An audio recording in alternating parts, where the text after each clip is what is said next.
नित्यपुष्टां करिष्यने ईश्वरीं सर्वभूतानां तामिहोपहवै स्त्रियम् इदं गन्धं समर्पयामि।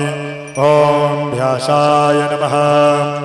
ॐ माल्यादेन सुगन्धेन मालत्यादेन वै प्रभो मया हृदानि पुष्पाणि पूजार्थं प्रतिगृह्यताम् इदं पुष्पमालां समर्पयामि।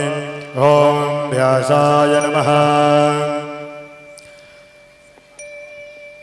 ॐ माध्योः शान्तिरन्तरिक्षगुं शान्तिः पृथिवी शान्तिरापः शान्तिरोषधयः शान्तिः वनस्पतयः शान्तिर्षदेवाः शान्तिर्ब्रह्म शान्तिः सर्वगुं शान्तिः शान्तिरेव शान्तिः श्यामा शान्तिरेधि। ॐ चन्द्रमा मनुषो जातचक्षुः सूर्यो अजायताम् श्रोत्राद्वायुश्च प्राणश्च मुखादग्निरजायतः इदगों हवेः प्रजननम् अदधसवीरगुं सर्वगणगुं सताये आत्मसने प्रजासने पशुसने लोक्यसने भयसने अग्नेः प्रजां बहुलां मे करत्वन्नं तयोर्हेतो अस्मासु धत्ता कर्पूरगौरं करुणावतारं संसारसारं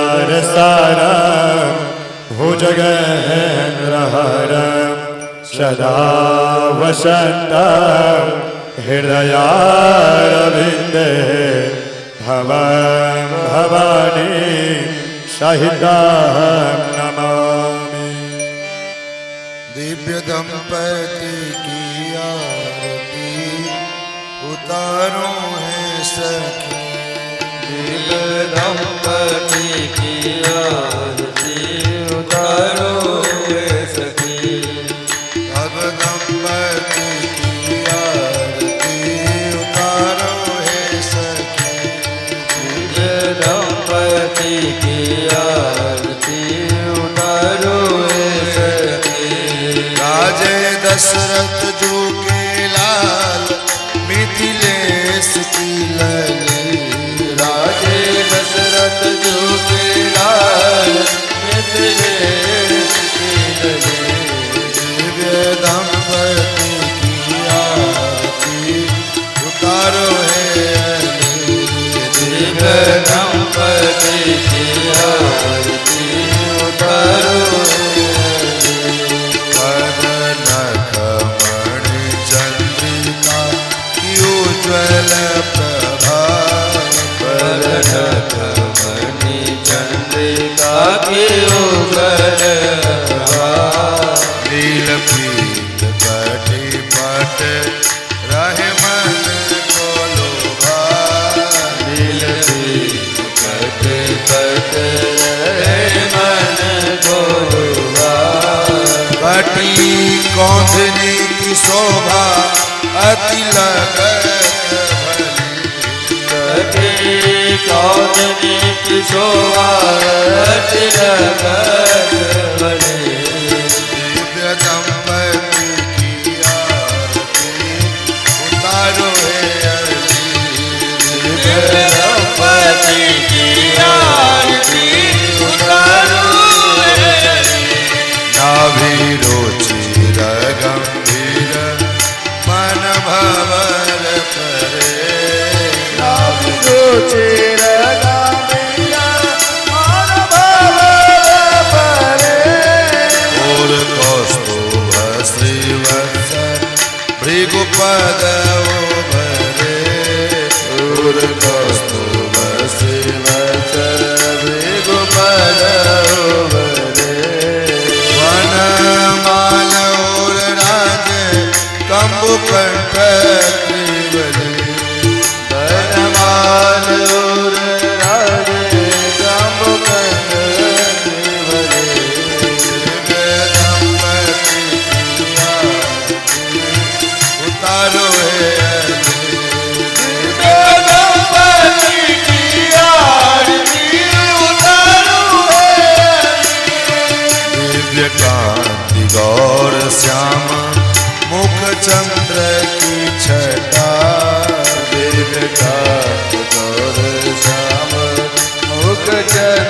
की छटा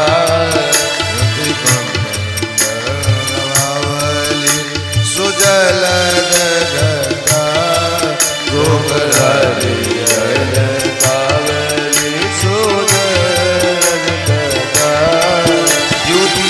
कुंडल रसन सो चपल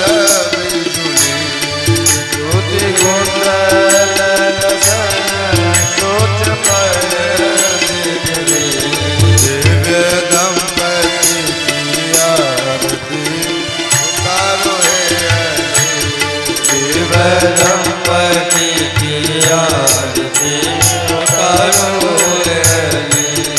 शीश चंद्रिका मुकुट त्रिभुवन धन के शीश चंद्रिका मुकुट त्रिभुवन धन के अंग अंग दिव्य भूषण कणक मणि के अंग अंग दिव्य भूषण कनक मणि के सोहे श्याम कर कंज श्याम कर धनु सोहे श्याम कर श्याम कर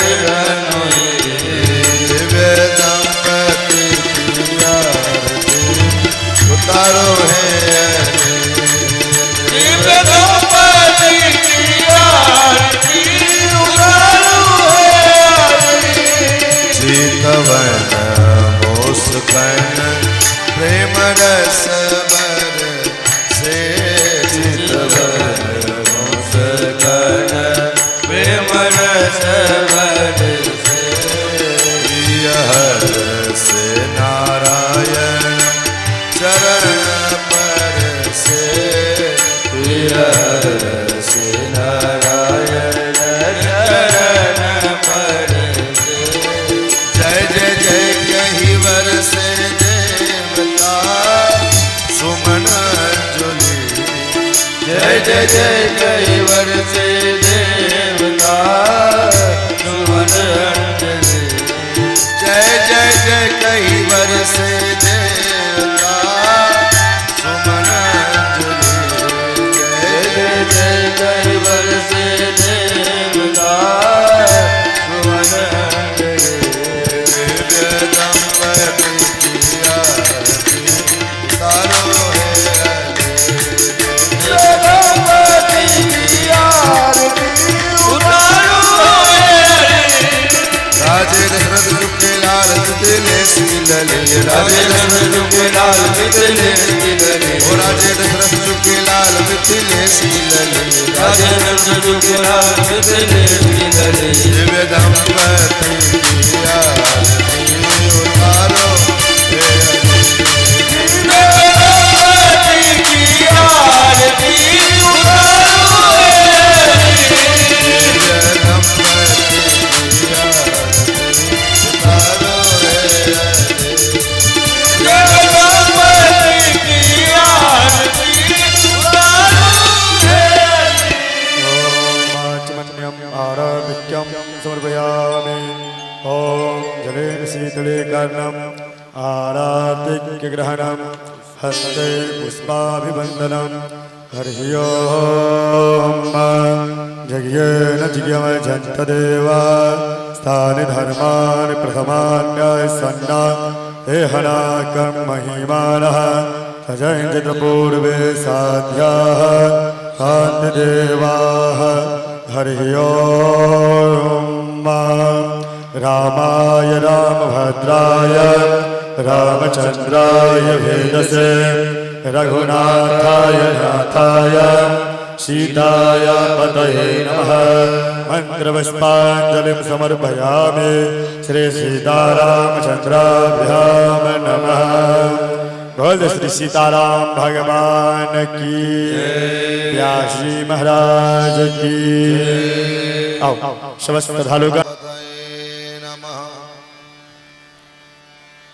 रामं रामानुजं सीतं भरतं भरतानुजं सुग्रीवं वायुसूनुं च प्रणमामि पुनः पुनः। नमोऽस्तु रामाय सलक्ष्मणाय देवी च तस्यै जनकात्मजाय। नमोऽस्तु रुद्रेन्द्रयमानिरेभ्यो नमोऽस्तु चन्द्रार्कमरुद्गणेभ्यः। चरितं रघुनाथस्य शतकोटिप्रविस्तरम् एकैकमक्षरं प्रोक्तं महापातकनाशनम्। वर्णानामर्थसङ्घानां रसानां छन्दसामपि मङ्गलानां च करतारौ वन्दे वाणी विनायको। लक्ष्मीनाथसमारम्भां नाथयामुनमध्यमाम् अस्मदाचार्यपर्यन्तां वन्दे गुरुपरम्पराम्। यो नित्यमच्युतपदाम्बुजयुग्मरुग्म व्यामोहतस्तदितराणि तृणाय मेने। अस्मद्गुरोर्भगवतोऽस्य दयैकसिन्धो रामानुजस्य चरणौ शरणं प्रपद्ये। अस्मद्गुरुभ्यो नमः। अस्मत्परमगुरुभ्यो नमः। अस्मत्सर्वगुरुभ्यो नमः। श्रीमते रामानुजाय नमः।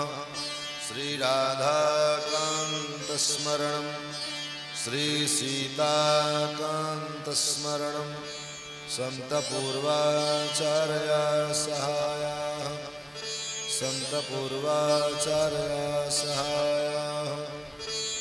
बोलिए श्री सीतारामचंद्र भगवान की जय। भगवान श्री राघवेंद्र सरकार के पावन गुणानुवादों का रसास्वादन सबल लाभ हम सभी लोग प्राप्त करें।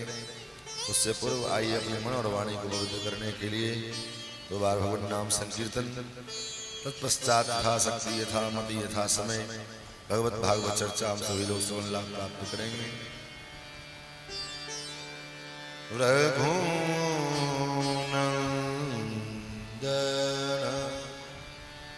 राघव राम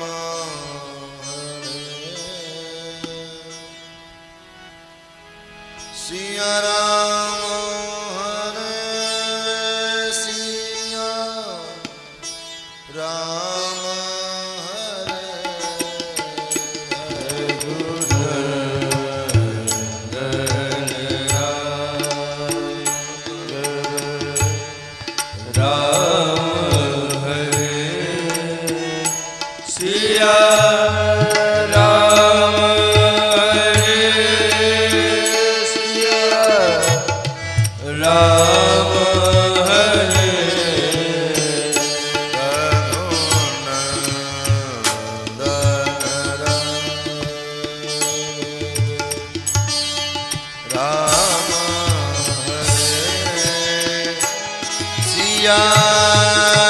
राम हरे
राम हरे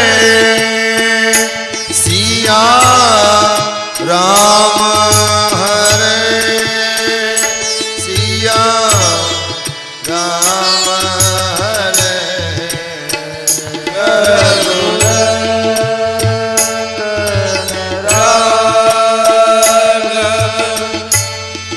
राम हरे सिया राम हरे सिया राम हरे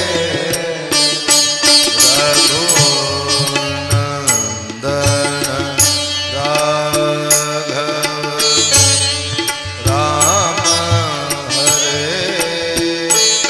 सिया राम हरे सिया राम हरे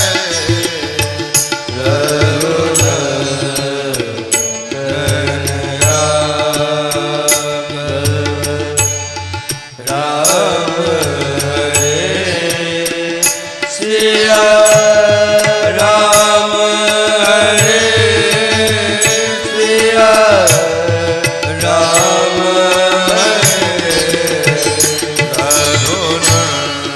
रघुनंदन राघव राम हरे सिया राम हरे सिया राम हरे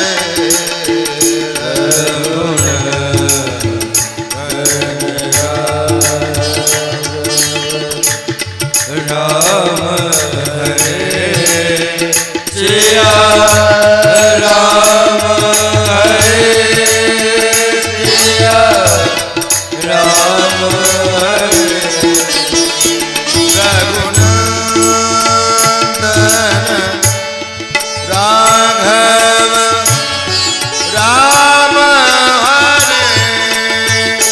सिया राम हरे सिया राम हरे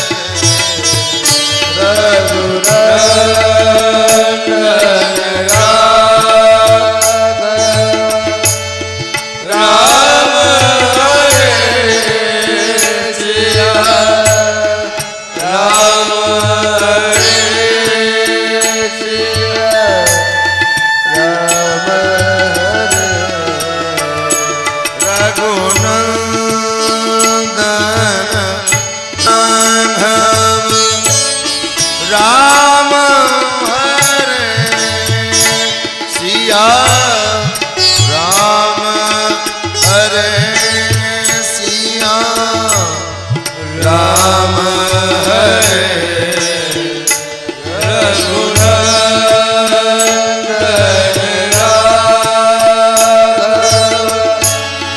राम हरे सिया राम हरे सिया राम हरे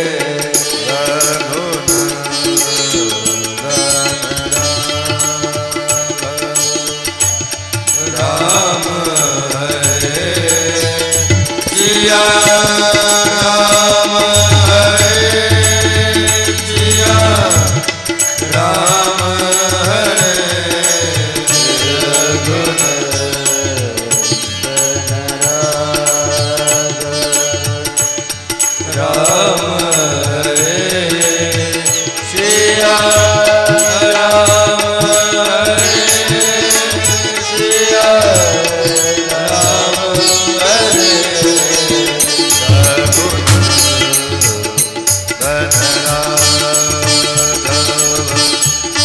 राम हरे सिया राम हरे सिया राम हरे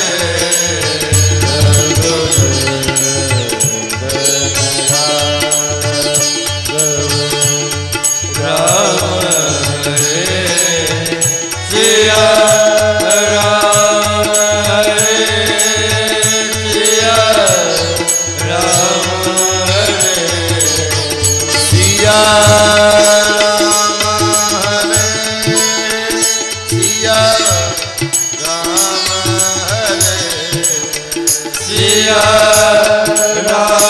हरे राजा राम हरे राजा राम हरे राजा राम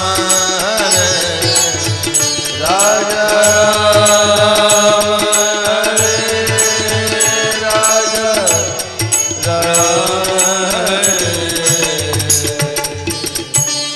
श्री राजा रामचंद्र भगवान की श्री अयोध्यानंद भगवान की श्री राम कथा महामहोत्सव की माता मणकेश्वरी मैया की पूज्यपाद गोस्वामी श्री तुलसीदास जी महाराज की पूज्यपाद श्री सदगुरुदेव भगवान की दहोड़ा ग्राम की जय जय श्री राधेश। अनंत कोट ब्रह्मांडाधिनायक भक्तवांछा कल्पतरु भक्तवत्सल शरणागत वत्सल सौशील्य वात्सल्य मार्दवार्जवादि गुणों के संत भगवान राघवेंद्र अहेतु की कृपा करुणा के फलस्वरूप हम और आप भगवान के पावन मर्यादा पुरुषोत्तम के पावन गौरव गाथा का रसास्वादन समास्वादन सवन लाभ प्राप्त कर पा रहे हैं।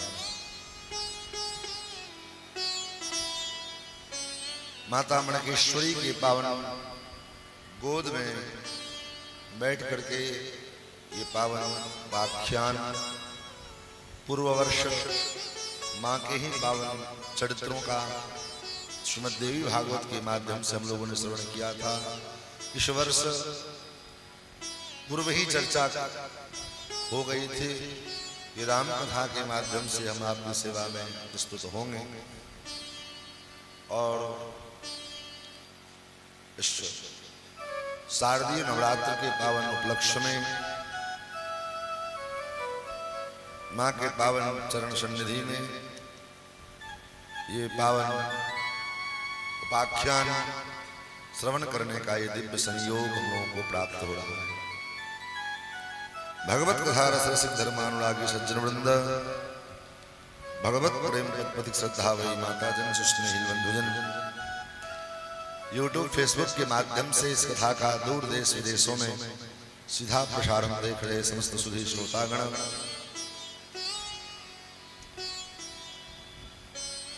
मानव शरीर प्राप्त करने का जो परम लाभ है भगवत प्रेम की प्राप्ति और तत्संग मानवीय शिक्षा। आज के समय में कथा का मूल उद्देश्य होता है मानव को मानव बनाने का जो विद्या, क्योंकि आज जितने भी एजुकेशन संस्थान हैं, शिक्षण संस्थान हैं, उन सभी संस्थानों में कहीं इंजीनियर बनाया जाता है, कहीं डॉक्टर बनाया जाता है, कहीं शिक्षक बनाया जाता है, लेकिन कोई भी शिक्षण संस्थान ऐसा नहीं है जहां पर में मानव बनाया जाता है। और आज विडंबना यह है कि पूरे विश्व में शिक्षा का स्तर जितना उच्च स्तर तक पहुंचा है, जितना शिक्षित लोग हुए, शिक्षित तो हुए लेकिन बौद्धिक स्तर पर तो शिक्षित हो गए, लेकिन हार्दिक स्तर पर ठीक उनका अधा पतन होता जा रहा है। आज बड़े बड़े IAS, IPS, कलेक्टर ये वो दुनिया भर के लोग बन तो जाते हैं, लेकिन एक मानव जीवन में मानव नहीं बन पाते। बड़े बड़े पद प्रतिष्ठा को प्राप्त कर लिया, लेकिन हम सच्चे मानव नहीं बन पा रहे। जिस दिन मनुष्य सच्चा मानव बन जाए ना, उसी दिन समाज से ये जो अराजकता है समाज में, परिवार में, जो वैमनस्यता है, ये वैमनस्यता शीघ्र समाप्त हो जाए। और उसका एक मूल कारण ये भी है, विशेष करके अपने इस मिथिलांचल क्षेत्र के समाज में अभी क्या, अभी तुम्हारा ये उम्र है, अभी तुम्हारा खेलने खाने का, और उसी खेलने खाने की उम्र में वो इतना खेल और खा लेता है कि अब बोले आउट ऑफ कंट्रोल हो जाता। ऐसा कह कर करके हम लोगों ने अपने हिंदू सनातन समाज के एक विशेष वर्ग, जिसको युवा वर्ग कहते हैं, उसको सत्संग से, कथा से, अध्यात्म से इतना दूर कर दिया, जिसका दुष्परिणाम आज सनातन धर्म के लिए धर्म परिवर्तन जो समस्या बनी हुई है, उसका मूल कारण यही है कि आरंभ से, बचपन से हमने उसको अपने सनातन धर्म का ज्ञान, सनातन धर्म की शिक्षा, सनातन धर्म के विषयों के विषय में उसको जानने नहीं दिया। और यही परिणाम, उसी का दुष्परिणाम है कन्वर्जन। चाहे कन्वर्जन कहो, चाहे लव जिहाद कहो, चाहे कारण क्या है? क्योंकि किसी भी देश को, किसी भी धर्म को जड़ से नष्ट करना है, समाप्त करना है, उसका मूल कारण, मूल जो है कारण क्या है, कैसे नष्ट हो? सबसे पहली बात, उसकी सांस्कृतिक परंपरा को समाप्त कर दिया जाए। उसका जो सांस्कृतिक परंपरा है उसको नष्ट कर दिया जाए। उसका जो पारंपरिक, अब जैसे पिछले वर्ष जो कथा हुई थी यहाँ, तो शायद प्रथम दिन या दूसरा दिन, जो भी दिन रहा हो पता नहीं, कथा के पहले कुछ बच्चियों के द्वारा जो मिथिला का पारंपरिक नृत्य है, क्या बोलते हैं उसको, झिझिया हुआ था ना। और इस बार भी मैंने निवेदन भी किया, कई दिन निवेदन किया, भाई अपना जो कल्चर है, अपना जो परिपाटी है, वो कम से कम जीवंत रहे, जीवित रहे, समाप्त ना हो जाए, ताकि आने वाली पीढ़ी ये झिझिया और पता नहीं क्या क्या होता है ना, हम तो खुद नहीं जान पाते, इस परंपरा जीवित रहना चाहिए, ताकि आगले वाली पीढ़ी को पता चले कि मिथिला की संस्कृति क्या है, परंपरा क्या है। एक बात, किसी भी धर्म के उसके आध्यात्मिक स्वरूप को बिगाड़ देना, उसके आध्यात्मिक स्वरूप को बिगाड़ दो, अपने आप धर्म धीरे धीरे नष्ट हो जाएगा। एक तो हुआ पारंपरिक स्वरूप को बिगाड़ना, संस्कृति को नष्ट कर देना, जो कल्चर हमारा उसको समाप्त कर देना। दूसरा हुआ आध्यात्मिक स्वरूप उसका नष्ट हो जाए। आज चाहे जिस प्रकार से हो, सोशल मीडिया के माध्यम से हो, चाहे जिस प्रकार से हो, जितने जगह पूजा पाठ, चाहे कथा प्रवचन होता है, उसका ये जो स्वरूप था, परंपरागत जो स्वरूप था, आज वो स्वरूप दिखाई पड़ रहा है कहीं पर? नहीं दिखाई पड़ रहा है। और ये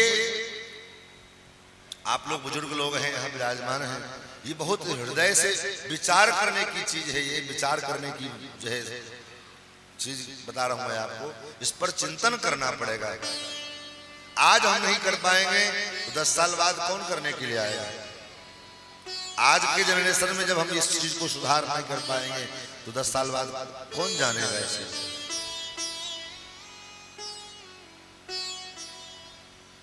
तो कल्चर, इसी को पढ़े लिखे लोगों की भाषा में कहा गया कल्चर टेररिज्म, सांस्कृतिक आतंकवाद।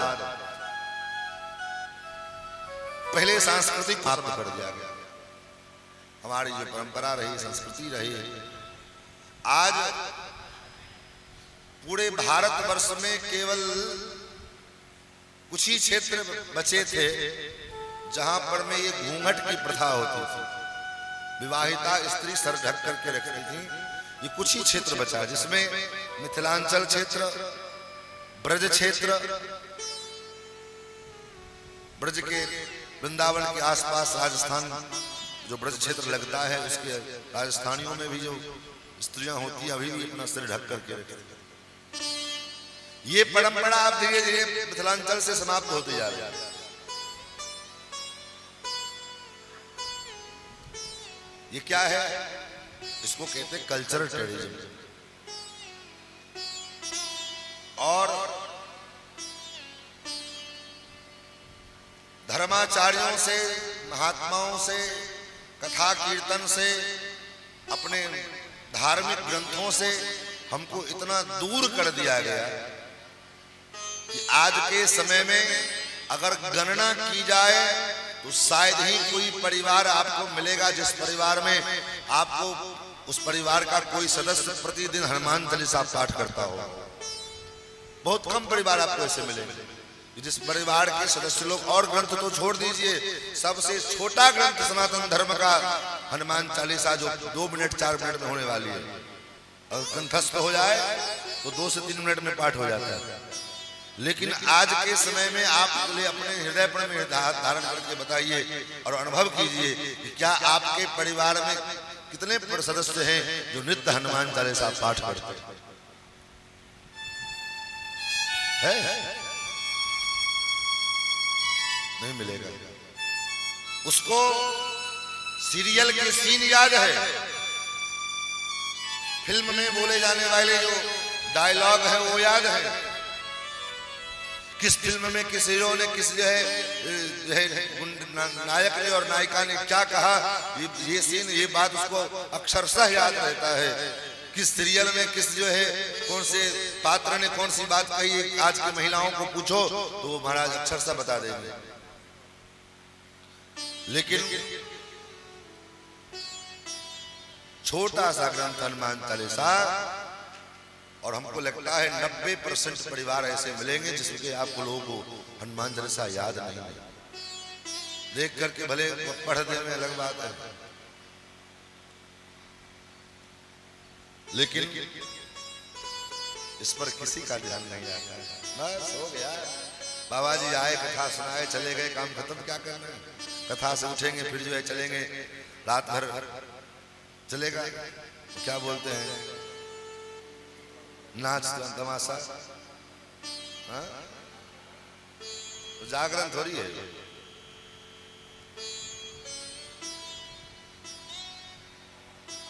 तो इतना हमारा नैतिक पतन होता जा रहा है। नृत्यवाद्याद गीतादि पुराण पठनादि भी राजोपचार सकल संतुष्टो भव माधव संतुष्टो भव केशव।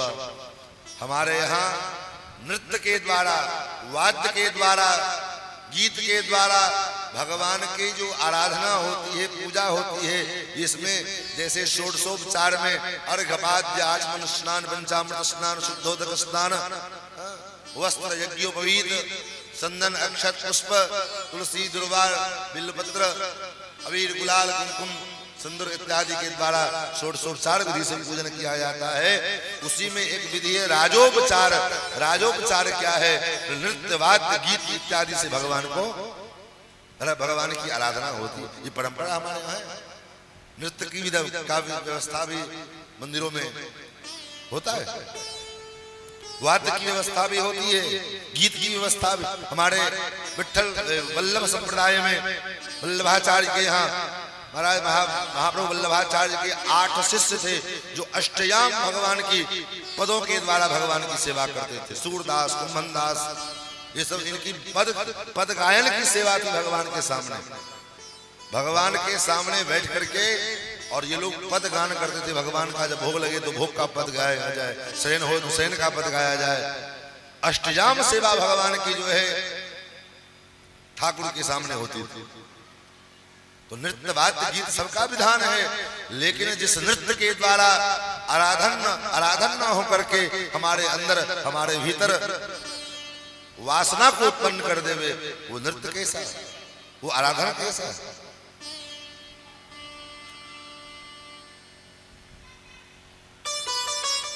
तो महाराज यही तो हमारी दशा है। तो सांस्कृतिक ह्रास हो रहा है। और विचार करें, धार्मिक ह्रास। आज कितने परसेंट लोग कथा कीर्तन में इंटरेस्ट रखते हैं। कबीरदास जी महाराज का कभी हो सकता है सुनाए हो कि ना सुनाए।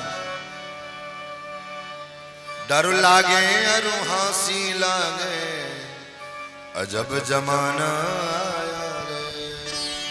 डर लागे अरु हंसी लागे अजब जमाना आया रे। डर लागे अरु हंसी लागे अजब जमाना आया रे। डर लागे और हंसी लागे अजब जमाना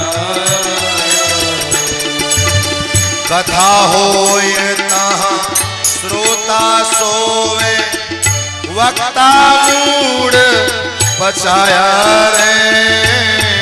कथा होए जहाँ श्रोता सोए वक्ता मूड बचाया रे। कथा होए तहाँ श्रोता सोवे वक्ता मूड बचाया रे। कथा होए जहाँ श्रोता सोए वक्ता मूड बचाया रे। जहाँ कहीं कथा होए वक्ता अपना बकड़ बकड़ बेचारा बोल रहा, उसे लोगों को कोई फर्क नहीं पड़ता। लेकिन जहाँ होई कहीं नाच तमाशा, जहाँ होई कहीं नाच तमाशा, जहाँ होई कहीं नाच तमाशा, जहाँ होई कहीं नाच तमाशा, तनिक न नींद सताया रे। डर लागे अरु हंसी लागे अजब जमाना। डर लागे अरु हंसी लागे अजब जमाना।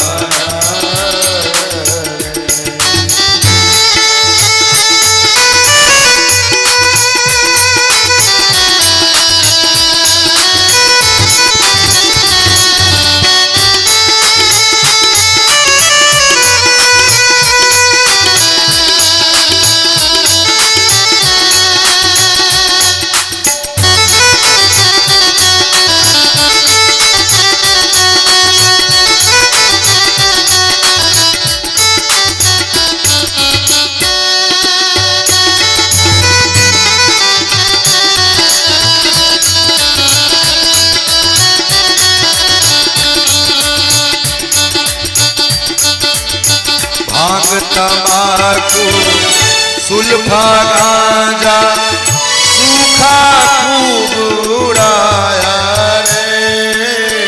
भांग तमाकू सुल्फा गांजा सूखा खूब उड़ाया रे। भांग तमाकू सुल्फा गांजा सूखा खूब उड़ाया रे। भांग तमाकू सुल्फा गांजा सूखा खूब उड़ाया रे। हरि चरणामृत नीम न धारा, हरि चरणामृत नीम न धारा, व्यर्थ जन्म गवाया रे।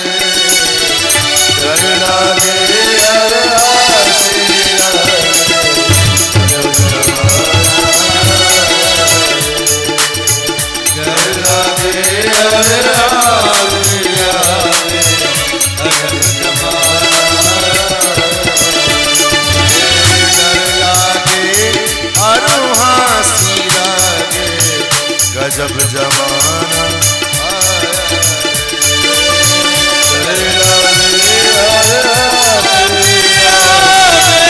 अजब जमाना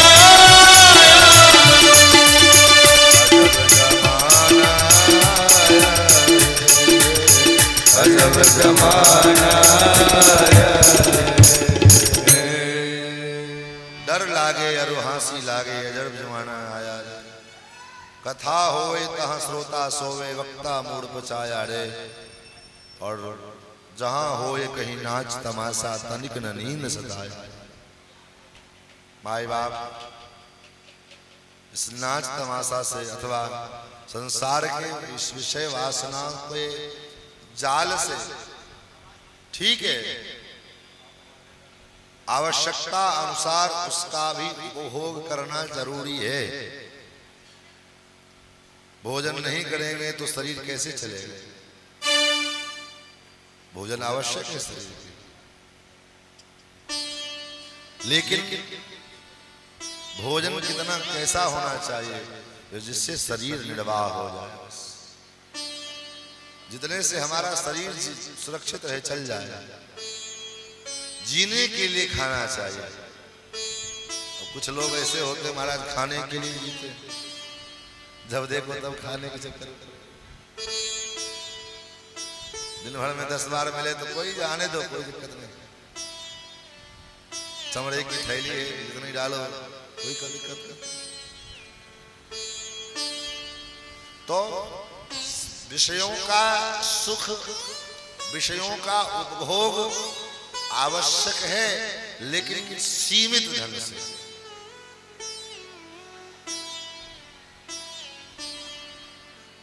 और जीवन में अधिक से अधिक हम भजन क्रिया, सत्संग आदि क्रिया में अपने को लगावें। यही जीवन जीने का सार्थक ढंग है। कल की कथा में हम लोगों ने श्रवण किया कि भगवान के अवतार के कारणों का वर्णन भगवान शंकर पार्वती को सुना रहे हैं। जिस क्रम में देवर्षि नारद जी के श्राप का कारण बताया। उसके बाद राजा प्रताप भानु के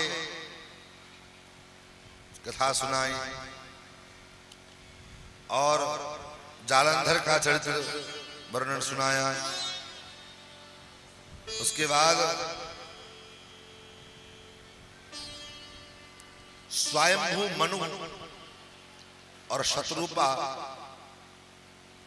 ये इन दोनों ने भगवान को पुत्र के रूप में प्राप्त करने के लिए तपस्या किया है। और यहां इस प्रसंग में एक बहुत सुंदर बात गोस्वामी जी ने कही है। क्या?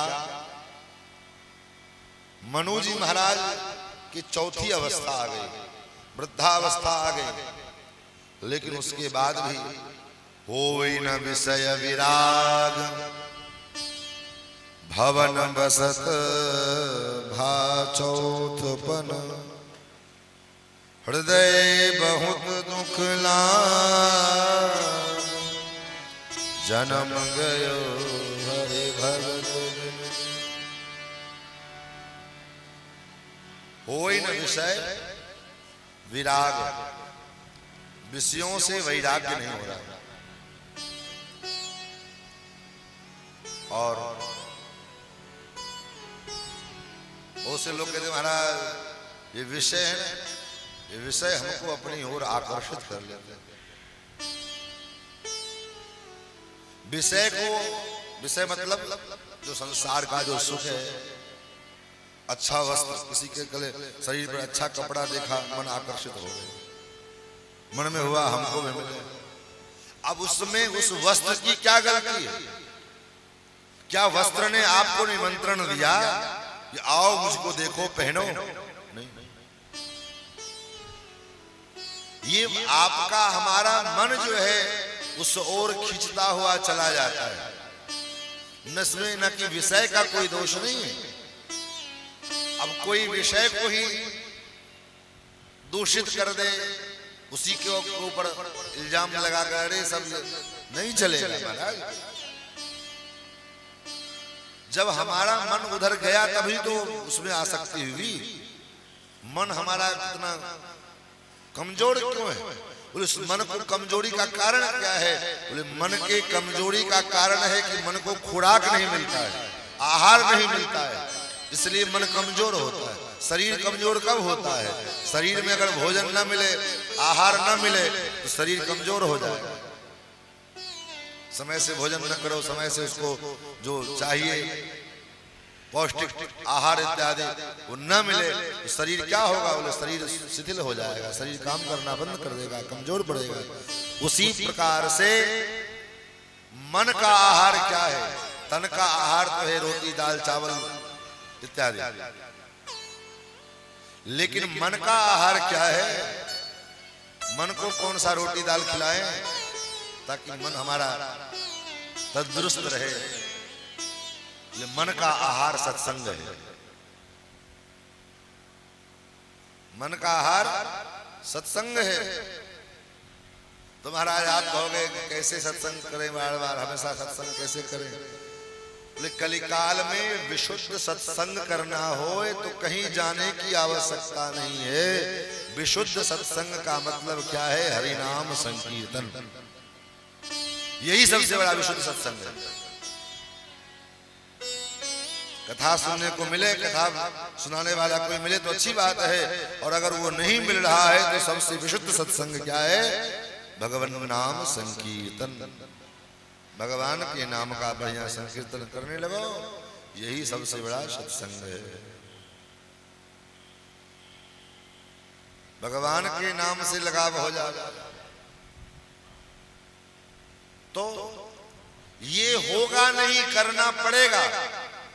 मनु जी महाराज कहते हो ही न विषय विराग, विषयों से वैराग्य नहीं हो रहा है। भवन बसत भा चौथपन, चौथी अवस्था आ गई, 50 वर्ष के पूरे हो गए, 60 वर्ष के पूरे हो गए, चौथी अवस्था आ गई, लेकिन उसके बाद भी अब विषयों से वैराग्य नहीं हो रहा है। तब क्या करना पड़ेगा? ये वैराग्य ऐसे नहीं होगा, तब बरबस जबरदस्ती वैराग्य करना पड़ेगा। बरबस अपने मन को समझाना पड़ेगा। बरबस राज सुतैं नृप दीन्हा, बरबस राज सुतैं दीन्हा, बरबस राज सुतैं नृप दीन्हा, बरबस राज सुतैं नृप दीन्हा।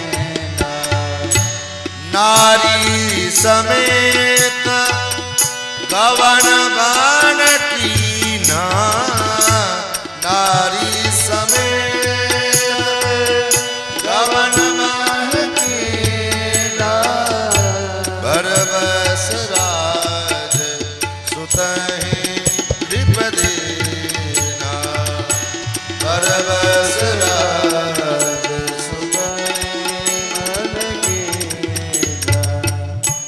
बरबस राज छूट नहीं रहा है, लेकिन छोड़ना जबरदस्ती दिया। भैया लो पकड़ो, 50 वर्ष के हो गए, 60 वर्ष के हो गए,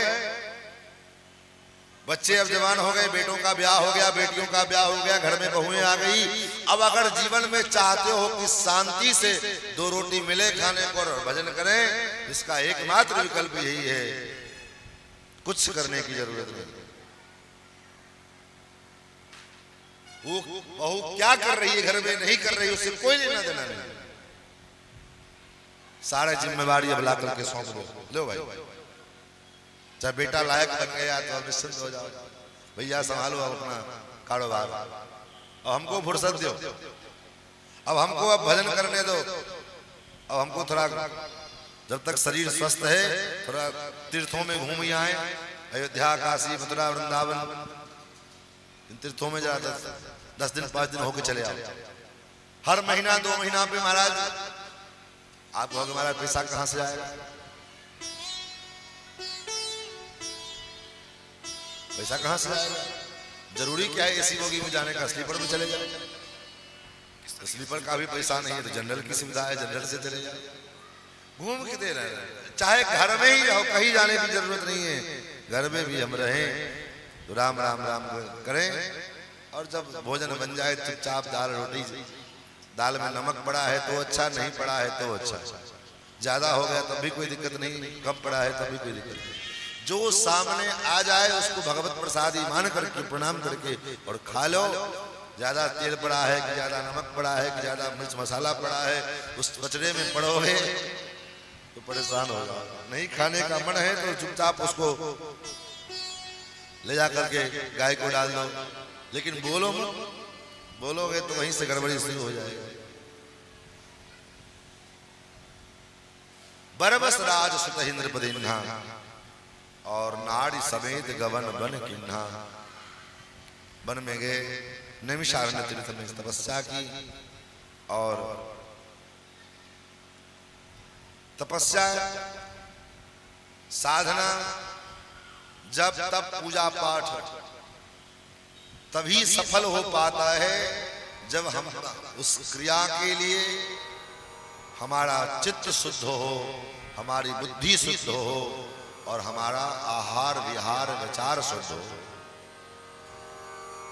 अब नवरात्रि का व्रत कर रहे हैं, 9 दिन तो बड़ा प्रेम से एकदम सावधानी से गंगाजल पी करके, दूध पी करके, फलाहार करके दिन काट रहे हैं। और 9 दिन महाराज इतना बड़ा भगत बने रहेंगे महाराज, इतना त्याग, न चप्पल पहनना न वो करना, बहुत त्याग। 9 दिन जैसे बीता, पारण हुआ, फिर खोजेंगे कौन से दुकान में सबसे बढ़िया प्याज की जो है प्याजा मिलेगी, चाहे कौन से दुकान का सबसे बढ़िया मीट मिलेगा। चाहे नहीं मिला तो अपने घर पे ले आकर के बनाए। तुम्हारा 9 दिन का किया गया व्रत उपवास 1 दिन में उस प्रकार के आचरण ने 1 मिनट में सब खत्म कर दिया। जैसे खेत में धान का फसल है, कितना 3 महीना से उसका सिंचाई, बुआई, खुदाई सब किए, बहुत सुंदर धान हुआ, बहुत बढ़िया फल लगे उसमें, फसल लगे उसमें। और जब धान पूरा पक करके तैयार हुआ तो एक माचिस की तीली लेकर के गए और उसमें लगा दिया। क्या हुआ? 3 महीना 4 महीने का किया गया मेहनत एक माचिस की तीली में समाप्त हो गई। उसी प्रकार 9 दिन 10 दिन का जो ये व्रत उपवास हमने किया और 1 मिनट में जो है थोड़ा सा आहार में अशुद्धि आई, व्यवहार में अशुद्धि आई, बस वो 9 दिन का किया गया। जितना तप जब पूजा पाठ था सब एक साथ स्वाहा, सबकी पूर्णाहुति उसी समय हो गई, नहीं चलेगा। और इसी का दुष्परिणाम है पूजा का स्तर। आज जो इतना पूजा पाठ चल रहा है, इतना पूजा पाठ कहां पहले आज से 20 साल 25 साल पहले होता था। गांव में आप देखा देखी, अब तो हर गांव में पहले 2-4 गांव में कहीं एक जगह कहीं नवरात्रि दुर्गा पूजा होए और वहां लोग इकट्ठे हो दर्शन करें, जब बस हो जाए। अब कोई ऐसा गांव बचा नहीं जहां नवरात्रा न हो, दुर्गा पूजा न हो, और कोई ऐसा मंदिर नहीं मिलेगा जहां खूब भक्तों की भीड़ न हो। इतनी भीड़ महाराज लगता है कि सारा भगत यही पर में प्रकट हो गए, लेकिन वो भक्ति की भीड़ नहीं है। दरअसल में किस चीज की भीड़ है आपको मालूम है? न मालूम हो तो हम बता दें। अब बताएंगे तो बहुत लोगों को कड़वा भी लगेगा, खराब भी लगेगा। दरअसल में वो भक्ति की भीड़ नहीं है, वो दर्शन की भीड़ नहीं है। तब किसका भीड़ है? बोले रील की भीड़ है। हम 2-2 साल से देख रहे हैं, साथ हमारे कमेटी वाले भाई साहब लोग सेल्फी स्टैंड भी बनाते हैं यहाँ पर। क्यों? क्या करें भैया, पब्लिक की डिमांड है। खर्चा तो चंदा तो उसी को देना है, जो जो करे करो। वास्तविकता ये मंदिरों में दर्शन करने, भाई हमारी बात बुरी लगेगी तो क्या होगा, अगले वर्ष से नहीं बुलाओगे, यही नहीं करोगे। लेकिन जो सच्चाई है वो ये मैं आपको बताऊं। नियम कहता है, अब आप बताइए मंदिर में जाकर के कितने लोग पर कितने परसेंट लोग पुण्य करते हैं। शास्त्र कहता है कि मंदिर में भगवान के विग्रह के सामने पीठ नहीं होना चाहिए, ये अपराध है। अब आप दर्शन करने के लिए गया, भगवान जैसे लगता है भगवान उनके लाइफ पार्टनर हो, फोटो खिंचाने के लिए, सेल्फी लेने के लिए। मंदिर में रखा विग्रह ऐसा प्रतीत होता है कि जैसे म्यूजियम में जैसे कोई मूर्ति रखी हो। तो जिसके बुद्धि में म्यूजियम में रखा हुआ वो पत्थर का मूर्ति और मंदिर में रखा हुआ मूर्ति में अंतर नहीं आ रहा है, वो आदमी मंदिर में जाके क्या करेगा। तो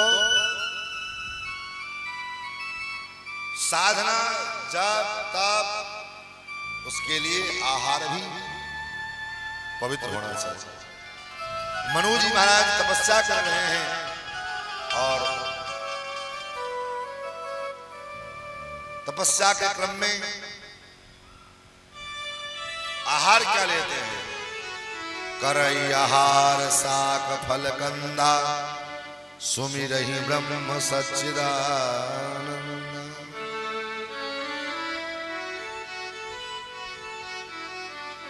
आहार क्या लेते हैं, साग कंदमूल फल, सात्विक आहार।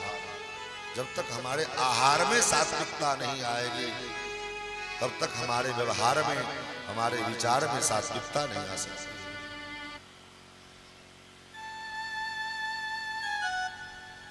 और सात्विकता पूर्वक कोई कार्य अनुष्ठान पूजा पाठ किया जाता है तभी वो शीघ्र फल देने वाला होगा। नहीं तो जितने भी धर्म शास्त्र हैं उठाओ और उठा करके पढ़ के देख लो, जिस किसी ने भी, चाहे वो राक्षस हो, दैत्य हो, दानव हो, देवता हो, मनुष्य हो, जिस किसी ने भी तपस्या की है और वरदान प्राप्त किया है उसने पहले कठिन साधना की है। कठिन साधना करने के पश्चात ही उसको वो योग्यता, वो सामर्थ्य उसको प्राप्त हुआ है। ऐसे ही कोई रास्ते चलते किसी ने दे दिया, ऐसी बात नहीं।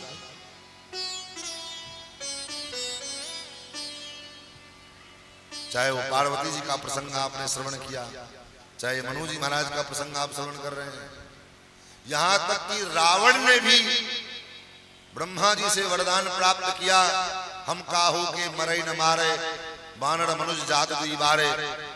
तो उस रावण ने भी पहले साधना की है, कठिन तपस्या किया और उस तपस्या के दरमियान जो है आहार पवित्र रखा है। असुर होते हुए भी, राक्षस होते हुए भी, हालांकि राक्षस कुल में नहीं था तो ब्राह्मण, लेकिन उसके बावजूद भी उसने अपने आहार को पवित्र रखा, शुद्ध रखा। जब तक हमारा आहार पवित्र नहीं होगा तब तक उस साधना का कोई मूल नहीं।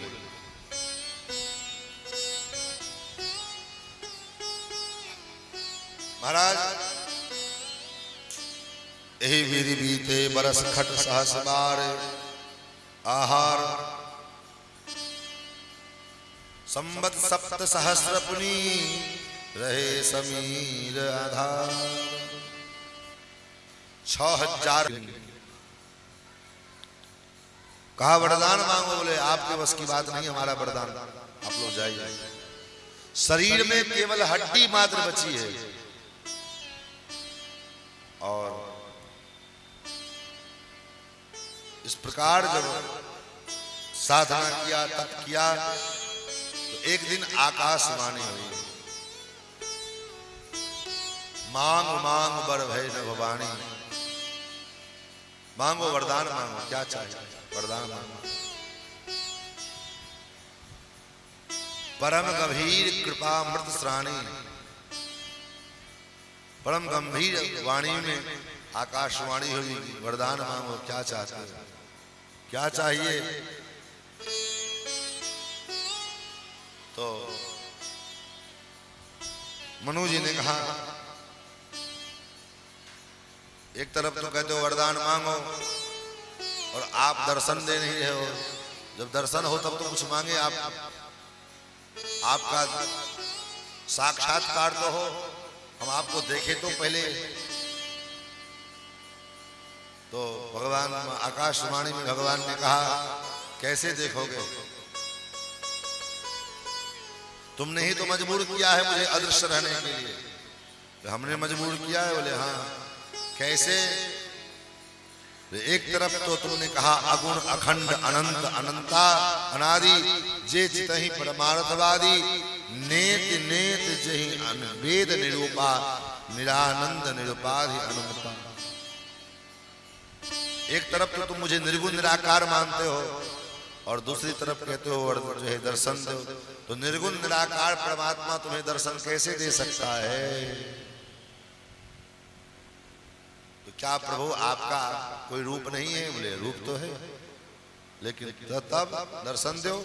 रूप तो है लेकिन रूप मैं नहीं बनाता हूं, रूप भक्त बनाते हैं, बन मैं जाता हूं। जैसे मंदिरों में जो मूर्ति है वो मूर्ति भगवान आकर के नहीं बनाते हैं, तब कोई मूर्तिकार छेनी हथौड़ा ले लेकर के उसको मूर्ति को तैयार करता है, और जब वो मूर्ति तैयार हो जाती है तो भगवान आकर के प्रवेश कर जाते हैं। तो तुम कोई रूप तो बनाओ कि मैं किस रूप में आऊं तुम्हारे सामने। मनु जी ने कहा, महाराज भूल हो गई।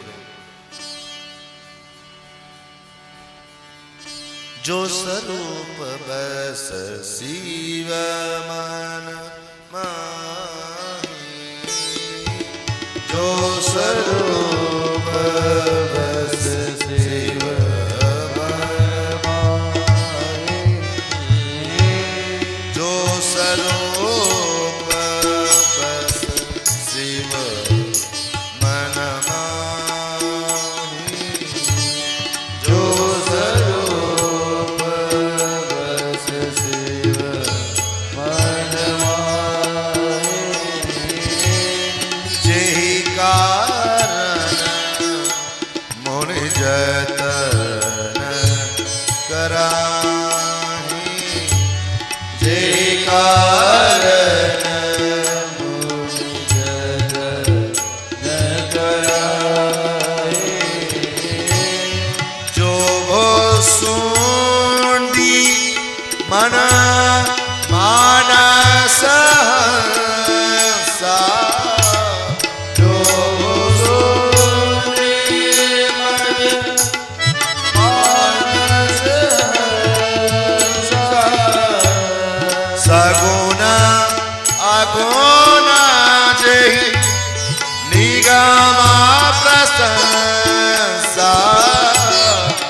जो स्वरूप भगवान शिव के मन में निवास करते हैं, जो भुसुंडी मन मानस संसार, जो भुसुंडी के मन मानस मन में निवास करते हैं, ऐसे जो रूप भगवान आपका, हे नाथ आपके उस रूप को मैं भी देखना चाहता हूं।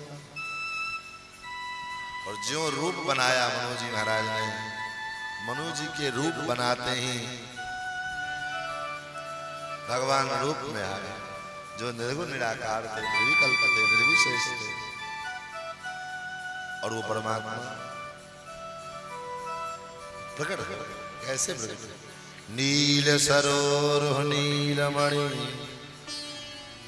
नील नीधर श्याम लाज हितन शोभान्य कोटि कोटि सत्कार। श्री सीतारामचंद्र भगवान की, भक्तवत्सल भगवान की नीलांबुजश्यामल कोमलांगम सीता समारोपित वाम भागम बाणो महासायक चारु चापम नमामि रामं रघुवंशनाथम। भगवान नील वर्ण के ठाकुर और गौर वर्णा श्री किशोरी जी दोनों प्रिया प्रियतम दोनों दिव्य दंपति प्रकट हुए। और कैसा स्वरूप है महाराज, अधर अरुण, अधर जो है वो लाल लाल गुलाब के पंखुड़ी के समान, अथवा सूर्योदय के पहले जो अरुणोदय होता है आकाश में, उस समय जो आकाश का रंग पूर्व दिशा में होता है, वैसा भगवान का अधर है। अधर अरुण रद सुंदर नासा, भगवान की जो नासा मणि है बड़ा सुंदर लग रहा है। विधुकर निकट विनंदक हासा, विधुमन चंद्रमा, और चंद्रमा में भी तो कम से कम कुछ न कुछ दोष है, लेकिन भगवान के मुखारविंद जो है चंद्रमा से भी अधिक शीतलता को धारण किए हुए।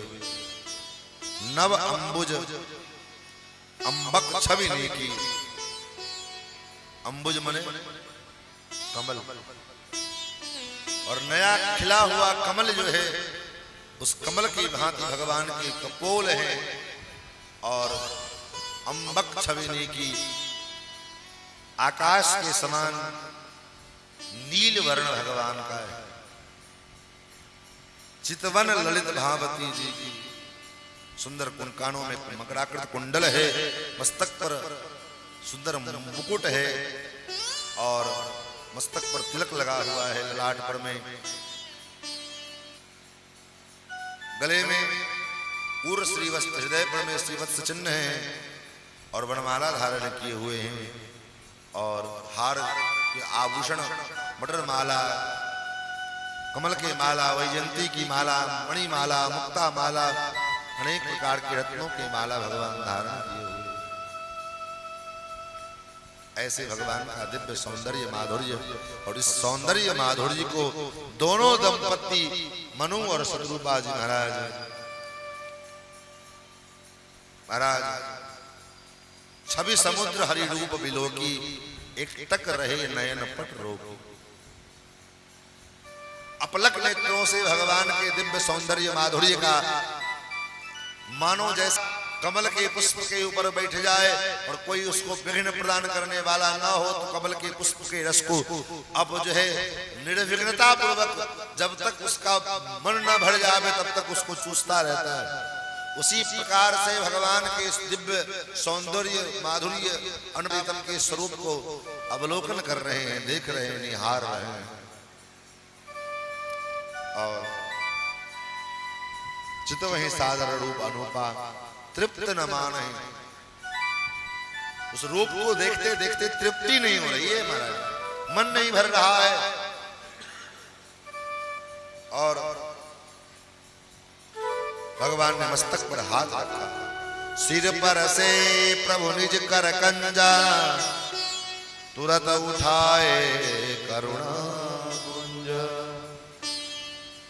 भगवान ने मस्तक पर हाथ रखा और भगवान ने कहा, बोले कृपा निधान पुण्य अति प्रसन्न मोहि जान, मांगहु बर जोई भाव मन महादान हनुमान। जो इच्छा है मांग लो, जो चाहिए मांग लो। अति प्रसन्न, आज मैं तुझ पर अत्यंत प्रसन्न हूं, जो चाहिए आज जो कहोगे मैं देने को तैयार हूं। मांगो। विचार करो, अगर ऐसा ऑफर आपको मिले क्या करोगे? पहले तो विचार करें क्या मांगे। घर मांग लेते हैं, दुकान मांग लेते हैं, मकान मांग लेते हैं, गाड़ी मांग लेते हैं, बेटा को 7 पीढ़ी आगे तक का जो है सेटलमेंट कर लेते हैं भगवान से। लेकिन आज भगवान इतने प्रसन्न हैं कि अगर मनोज एक बार कह दे कि मुझे ब्रह्मा का पद चाहिए तो ब्रह्मा बना दे, शंकर का पद चाहिए शंकर बना दे, इंद्र का पद चाहिए इंद्र बना दे। इतने प्रसन्न है भगवान। लेकिन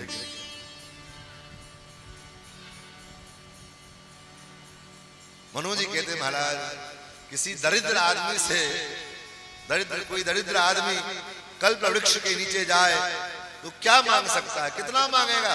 उसकी क्षमता क्या है मांगने की? उसी प्रकार हमारी दशा इस समय जथा दरिद्र विबुध तरु पाए बहु संपत्ति मांगत सकुचाए। सो तुम जानहु अंतर्यामी पूर्वहु मोर मनोरथ स्वामी। हे नाथ, आप तो अंतर्यामी,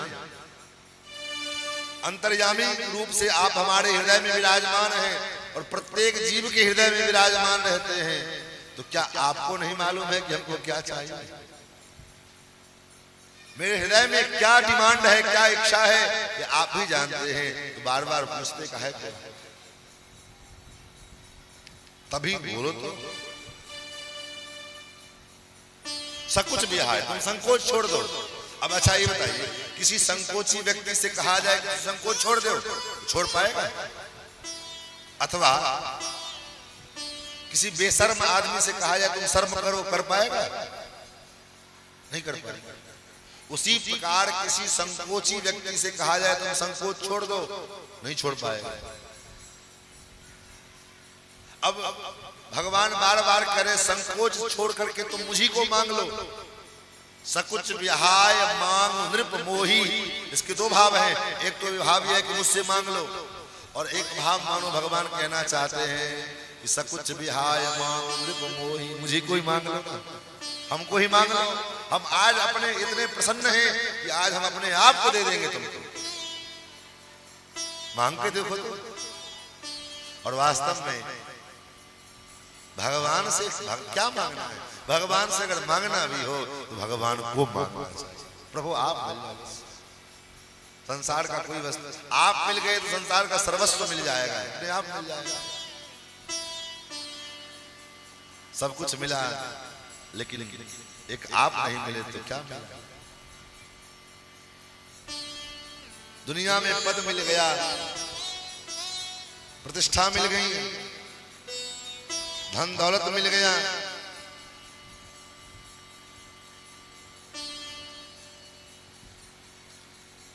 लेकिन परमात्मा नहीं मिले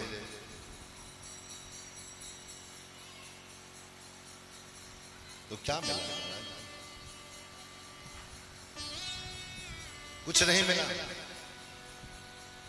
दुनिया की सारी दौलत, सारी रुतबा, सारी संपत्ति, जमीन जायदाद, मकान दुकान, ये पद प्रतिष्ठा सब मिल जाए, लेकिन एक परमात्मा न मिले तो क्या मिला? क्योंकि दुनिया की जितनी चीजें सब हैं, ये सब आज नहीं तो कल नष्ट होने जा रहा है। लेकिन एकमात्र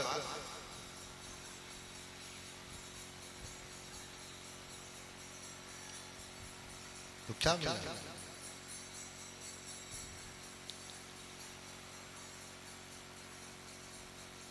भगवान जीवन में न आ पाए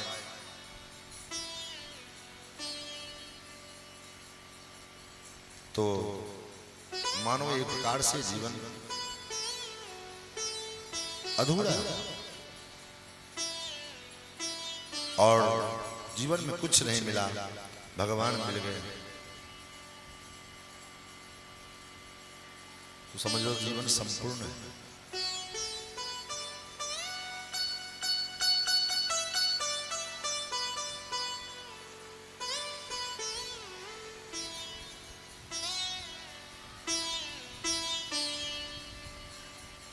और मनोज जी महाराज कहते महाराज आप मिल जाए उससे, क्योंकि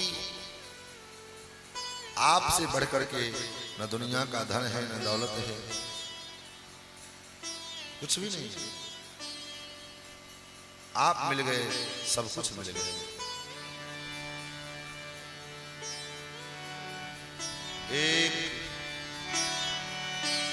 एक तू ना मिला, सारी दुनिया मिली भी तो क्या है। एक तू ना मिला, सारी दुनिया मिले भी तो क्या है। एक तू ना मिला, सारी दुनिया मिले भी तो क्या है। एक तू ना मिला, मिला, मिला, एक तू ना मिला, सारी दुनिया मिले भी तो क्या है। एक तू ना मिला, मिला, एक तू ना मिला, सारी दुनिया मिले भी तो क्या है। एक दिल ना खिला, खिला, एक दिल ना खिला, सारी बगिया खिले भी तो क्या है। साग दुनिया मिला, मिला, सारी दुनिया मिला, एक तू ना मिला भी तो क्या है।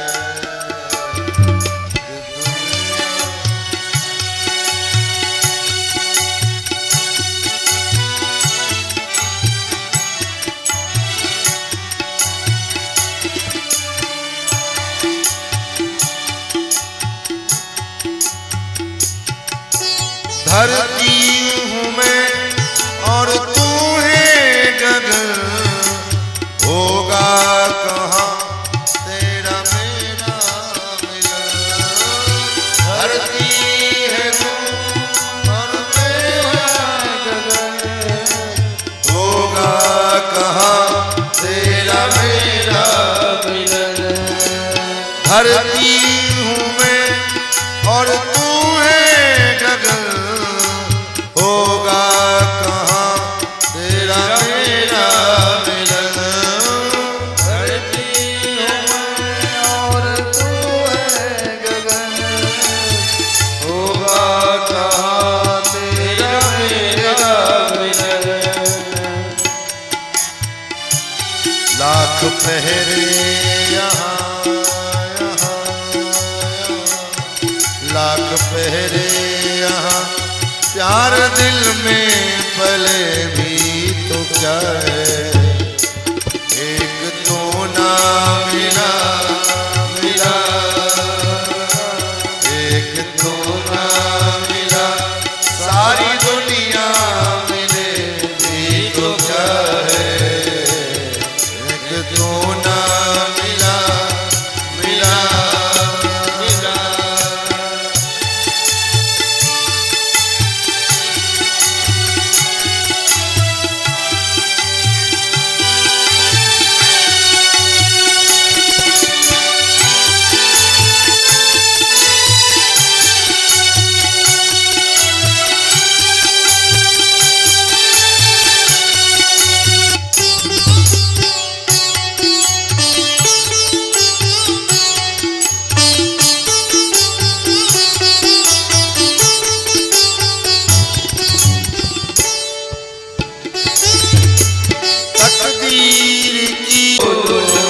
साथ तेरा नहीं, नहीं, नहीं, साथ तेरा नहीं, संग दुनिया चले भी तो क्या है। संग को ना मिला, मिला, मिला, एक तो ना मिला, सारी दुनिया मिले भी दिल ना खिला खिला खिला, एक दिल ना खिला सारी बगिया खिले भी तो एक तो ना मिला मिला मिला। सब कुछ मिला लेकिन आप नहीं मिले। क्या मिला? हमारा हृदय नहीं खिल पाया, भोरी बगिया खिली, उससे हमको क्या लेना देना? प्रभु आप मिल जाओ बस, आपके मिलन की उत्कंठा। आप मिल गए तो अपने आप सब मिल जाएगा।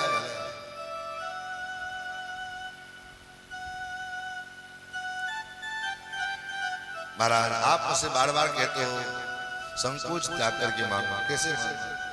दान शिरोमणि कृपानिधि नाथ को सतिभाव, चाहो तुम्हें समान सुख प्रवसन कवर गुरा। मैं आपको पुत्र के रूप में प्राप्त करना चाहता हूं। और भगवान ने कहा तुमने तो कह दिया कि आपके समान पुत्र चाहता हूं, लेकिन आप सरिस खोजो कहां जाए? मैं अपने समान खोजने कहां जाऊंगा? जो कि भगवान के समान दूसरा कोई है ही नहीं। इसीलिए वेदों ने कहा न तस्य प्रतिमा अस्ति, लेकिन इसको आर्य समाजियों ने पकड़ लिया और आर्य समाजियों ने वेद के इसी भाग को, इसी अंश को मान लिया और कहा वेदों ने कहा है न तस्य प्रतिमा अस्ति। इसलिए आर्य समाजी लोग मूर्ति पूजा नहीं मानते, कहते भगवान की कोई मूर्ति होती नहीं। यहाँ नतस्य प्रतिमा अस्ति कहने का तात्पर्य बराबरी, भगवान की बराबरी करने वाला दूसरा कोई है ही नहीं। भगवान के समान अगर प्रश्न किया जाए कि भगवान के समान कौन है, तो भगवान के समान भगवान ही। राम जी के समान कौन है? बोले राम जी के समान राम जी है, दूसरा कोई मायका लाल नहीं हो सकता। भगवान कहते आप सरिस खोजो कहां जाएं? अपने समान में कहां खोजने के लिए जाऊं? इसलिए नृपतव तनय हो मैं आए, मैं ही आपका बेटा बनकर के आऊंगा। और वही भगवान ते दशरथ कौशल्या रूपा कौशलपुरी प्रकट नर भोपा। जब कौशल्या दशरथ के रूप में वही मनु जी महाराज आए तो भगवान अयोध्या में राम जी के रूप में 4 रूपों में। देवताओं ने जब रावण का अत्याचार देखा, रावण ने जब वरदान प्राप्त कर लिया, रावण के वरदान प्राप्त करने के बाद देवताओं को खदेड़ करके भगाना शुरू किया। देवन तके मेरु गिरि खोहा, चलत दशानन डोलत अवनी। जब रावण चले तो महाराज धरती डोलती थी। वो रावण ने वरदान मांगा क्या? हम काहू के मरे न मारे, बानर मनुज जात दुई बार। बानर और मनुष्य को छोड़ करके दूसरा कोई मुझे मार ना पाए। ब्रह्मा जी के इस वरदान को प्राप्त करके जो रावण महाराज सारे लोग ब्रह्मा जी के पास गए और कहा महाराज आपके कारण ही ये सब समस्या आई है। आपने ही रावण को वरदान दिया है, अब क्या होगा? पृथ्वी बन करके पृथ्वी गाय का रूप धारण करके ब्रह्मा जी के पास गए। ब्रह्मा जी ने कहा कोई बात नहीं, हम क्या करें? जाकर ते दासी सो अविनाशी, हमारे हो तोर सहाय। जिसकी तू दासी है वही परमात्मा तुम्हारे भी सहायक है, हमारे भी सहायक है। सब मिलकर के उनके शरण में चलो। फिर तो देवताओं ने स्तुति किया है भगवान का। जय जय सुरनायक जन सुखदायक, प्रणत पाल भगवंता, गोदुज हितकारी, जय सुरारे सिंधु सुता प्रेकंता। पालन सुरधरणी अद्भुत करणी, मरम न जाने कोई। जो सहज कृपाला दीन दयाला, करई अनुग्रह सोई। इस प्रकार जब देवताओं ने विनती की, जान सभय सुनभूमि सुनि, बचन समेत सन। गगन इरा गंभीर भय, हरहि शोक सन।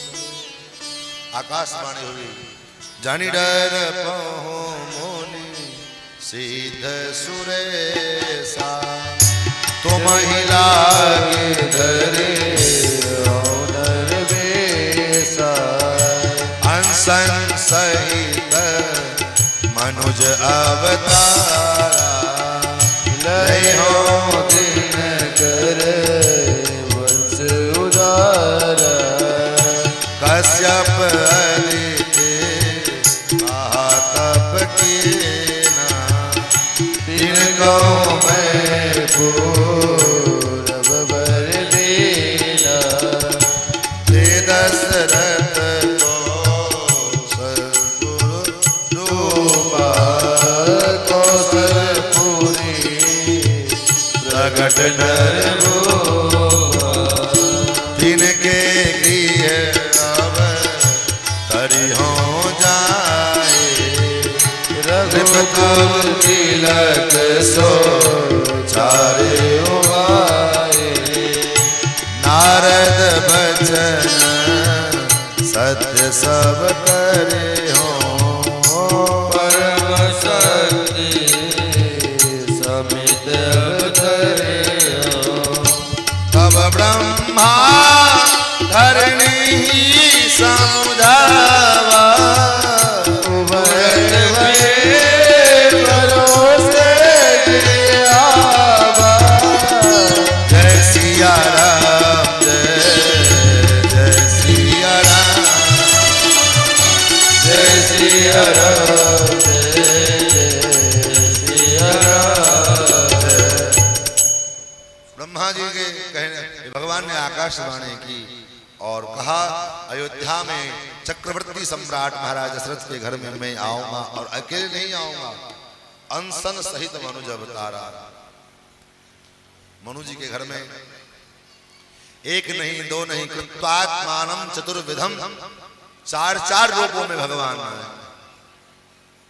इधर महाराज दशरथ की 60,000 वर्ष की आयु हो गई विवाह के 60,000 वर्ष बीत गए लेकिन अभी तक कोई संतान नहीं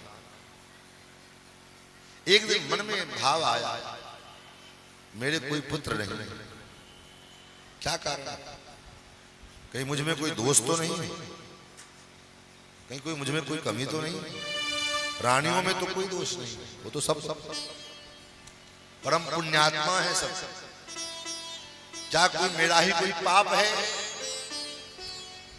जिस कारण से मुझे कोई पुत्र नहीं हो रहे और महाराज के मन में ग्लानि हो रही कोई पुत्र नहीं तो दुख हुआ और जब दुख हुआ तो नियम कहता है अपना दुख किसी को मत सुनाओ रही मन निज मन की व्यथा मन ही राख्यो गोय अपने मन का जो व्यथा है मन की जो दुख दशा है वो किसी को मत सुनाओ क्यों ना सुनाए किसी को सुनाओगे तो सुन अठ नहीं है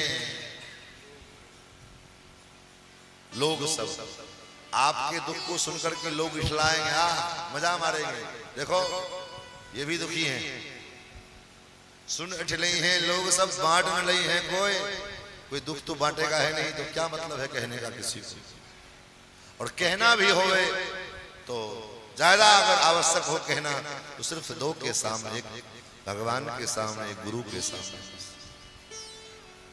दशरथ जी महाराज गुरु जी के पास गए गुरुदेव गुरु गृह गए तुरंत महिपाला चरण लाग कर विनय निज दुख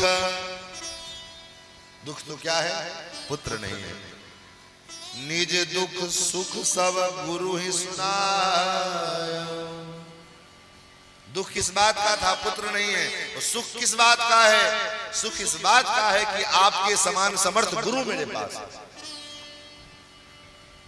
आपके समान समर्थ गुरु मेरे पास में इस बात का सुख है गुरुदेव दुख ने सुख तक पहुंचाया है दुख ने सुख तक पहुंचाया तो सुख सिंधु गुरुदेव अब आनंद सिंधु से मिलवा दो ना गुरुदेव है सुख के सिंधु और भगवान कौन है बोले भगवान है आनंद सिंधु गुरुदेव दुख ने सुख तक पहुंचाया तो सुख आनंद संधि तक पहुंचा दे। तब गुरुजी ने बार जो पिंच करोगे गुरुजी क्या हुआ, आपसे कुछ कहे थे कुछ पिए कि नहीं पिए। बार जो पिंच करोगे गुरुजी क्या हुआ, आपसे कुछ कहे थे कुछ पिए कि नहीं पिए, कुछ पिए कि नहीं पिए। ऐसा गुरुजी को कह पिए कि नहीं पिए, ऐसा गुरुजी को कह दिया। आप गुरुजी की जिम्मेवारी है, आप गुरुजी की जिम्मेवारी है, अब वो जाने। और श्रृंगी रे से वशिष्ठ बोला,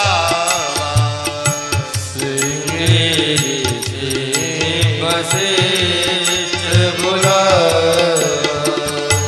पुत्र काम शुभ यज्ञ करावा, पुत्र काम शुभ यज्ञ करावा, भगत सहित मुनि आहुति दीने, भगत सहित मुनि आहुति दीने, प्रगट अग्नि चरो कर लीने, प्रगट अग्नि चरो कर लीने, तो वशिष्ठ कछु हृदय विचारा, सकल काज सिद्ध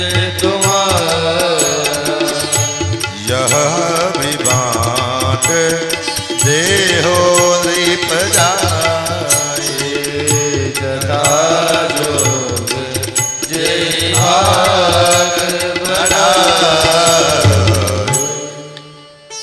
गुरुजी ने श्रृंगी ऋषि को बुलवाया, पुत्र कामेष्टि यज्ञ करवाए और गुरुजी ने ही आहुति दिया। भगत सहित मुनि आहुति दिन्हे, प्रगटे अग्नि चरु कर लेने। अग्नि देवता चरु लेकर के आए, चरु वशिष्ठ जी को दिया, वशिष्ठ जी ने राजा दशरथ जी को दिया, दशरथ जी ने उस चरु के महाराज आधा भाग ज्येष्ठ रानी कौशल्या जी को प्रदान किया। उसमें जो आधा बचा उसका आधा का दो भाग किया, एक भाग कैकेयी को दिया और जो पाव भाग बचा था पाव भर उसके फिर दो भाग किए और कौशल्या और कैकेयी के हाथ से सुमित्रा जी को दिलवाया। और तीसरे वसंत ऋतु जब आया तो महाराज गोस्वामी जी महाराज कहते हैं, जोग लगन ग्रह वार तिथि सकल भये अनुकूल, चर अरु अचर हर्ष जुता, राम जन्म सुख हो। राम जी के जन्म का समय अवसर आया, प्राकट्य का अवसर आया। अथ सर्व गुणोपेतः कालः परम शोभनः। श्रीमद् भागवत में वेदव्यास जी कृष्ण जन्म के समय कहते हैं कि काल परम शोभनीय हो गया है। तो आप विचार करिए, काल भी कहीं परम शोभनीय होता है क्या? काल तो काल है, लेकिन भगवान के प्राकट्य का जब समय आया तो काल भी अत्यंत शोभनीय हो गया, रमणीय हो गया। क्यों?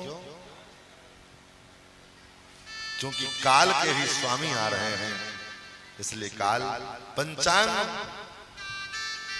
में 5 चीजें होती है बस, और कुछ नहीं। क्या क्या? जोग, लग्न, ग्रह, वार और तिथि, यही 5 को मिलाकर पंचांग बनता है और 5 अनुकूल हो।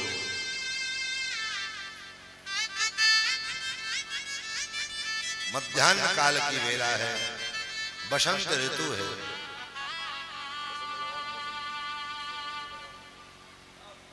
बसंत ऋतु की वेला है और मध्य दिवस है।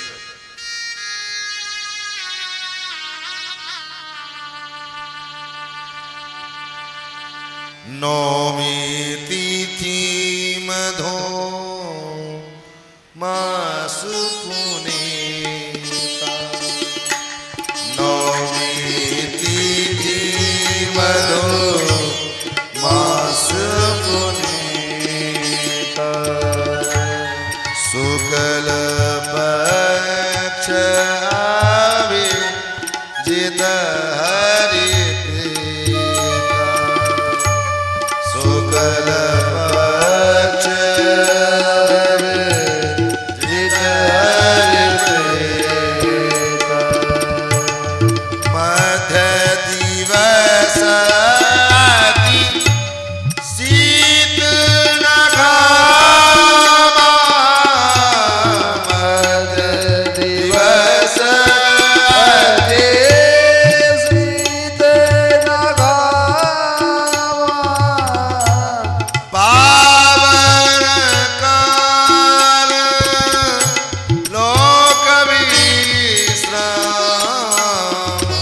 दूषित सुर सकन मन मन कुसुमित गिरि गणवनि यारा लवई सकल सो अवसर विरंचि जब जाना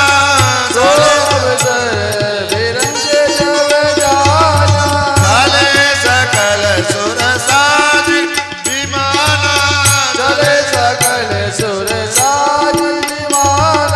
गगन विमल संकुल सुर जूता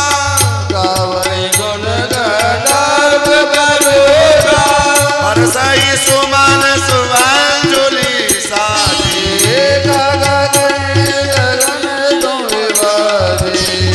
स्तुति गणहि नाग मुनि देवा सुर समूह विनती करी पहुँचे निज निज धाम जगन्निवास प्रभु अखिल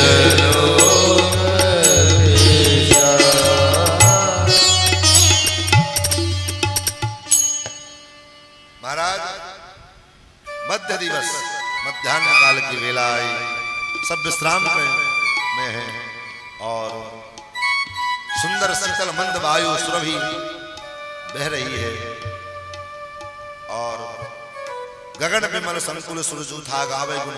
आकाश में गंधर्व लोग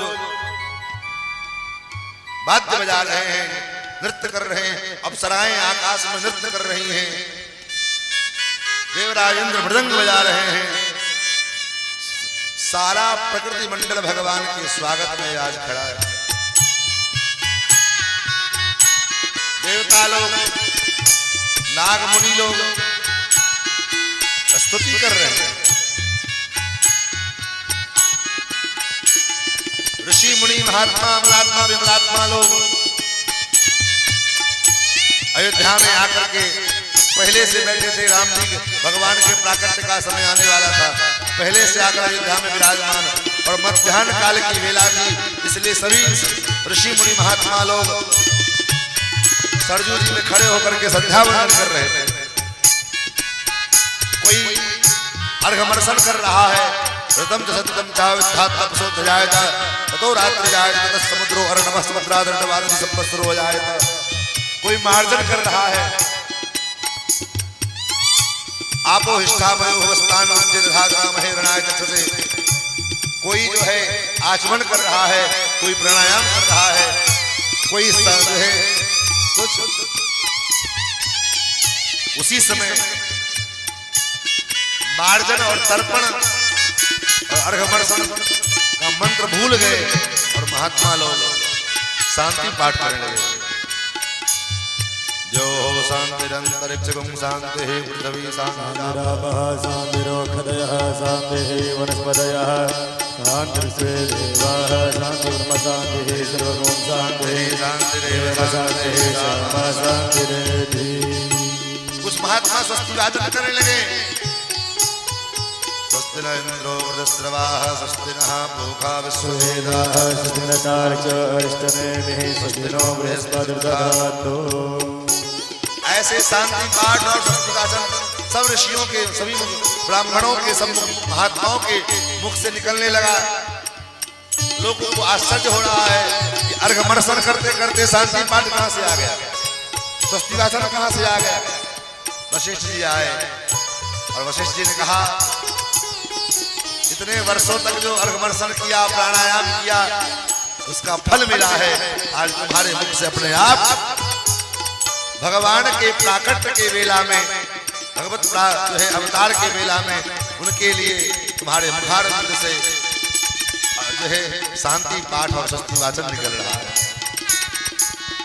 और मध्याह्न काल का समय हुआ, भगवान जन्म नहीं लेते, भगवान जन्म नहीं लेते तब भगवान अवतार लेते हैं। इसलिए गोस्वामी ने लिखा भय प्रगट कृपाला दीन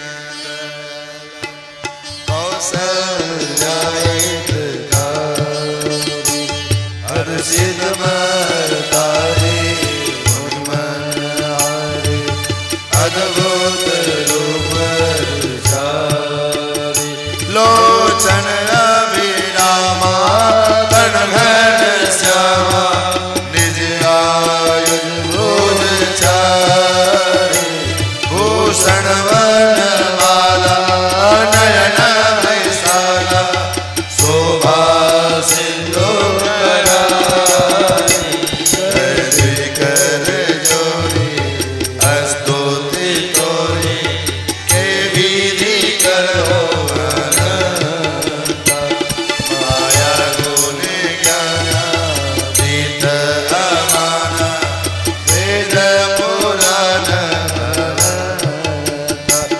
करुणा सुख सागर सब गुणे आगर जय गावै सुधि सोमेत लागी जन अनुरागी प्रगट भयो श्रीकंठा ब्रह्मांड निकाया निर्मित माया रोम रोम सोबासी सुनत धीर मति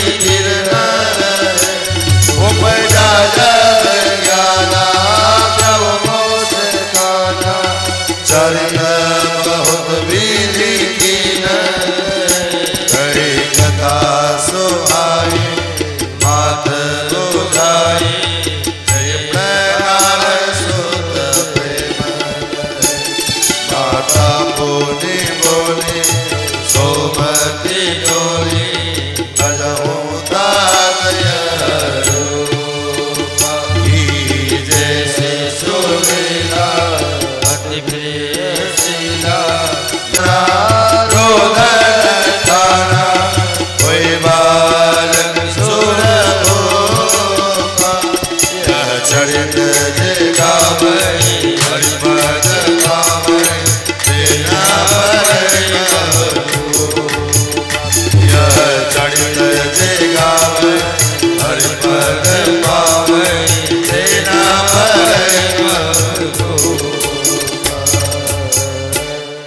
विप्रधेन सुर संत लीन मनुज अवतार निज इच्छा निर्मित तनो माया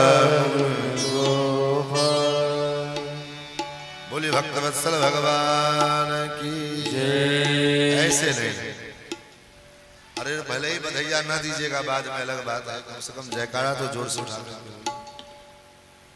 कहाँ आपसे पैसा मांग रहे हैं बधैया लेकर के आए, आपकी मर्जी, लेकिन कम से कम जयकारा में कंजूसी नहीं होना चाहिए।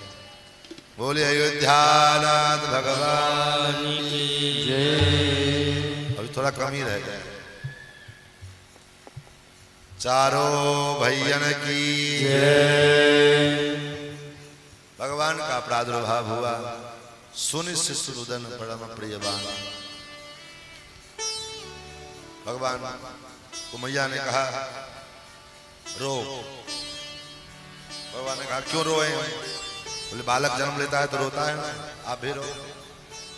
हमारे पर कौन सी विपत्ति आयल पड़ी है जो हम रोए? मैया ने कहा देखो महाराज, भक्तों ने आपको बहुत रो रो करके पुकारा है, इसलिए अब आपकी बारी है,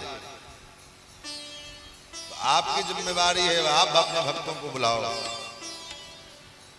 महाराज भगवान अपने भक्तों को बुलाने के लिए रोना आरंभ किए और उनके रुदन की आवाज पूरे अयोध्या के महलों में फैल गई। और जो सुना महाराज दशरथ जी ने, दशरथ जी को बड़ा सुन से सुरुदन परम प्रियवाणी संभ्रम चली आई सबरानी। दशरथ पुत्र जन्म सुनि कहना मानो ब्रह्मानंद समाना। ब्रह्मानंद की प्राप्ति हुई है। तो आइए 5 मिनट में हम लोग भगवान के दिव्य प्राकट्य की चर्चा का बधाई गा करके आज की कथा को यहीं पर विराम देंगे, क्योंकि सिग्नल मिल रहा है कथा विराम देने। बोले भक्तवत्सल भगवान की जय, अयोध्यानाथ भगवान की जय।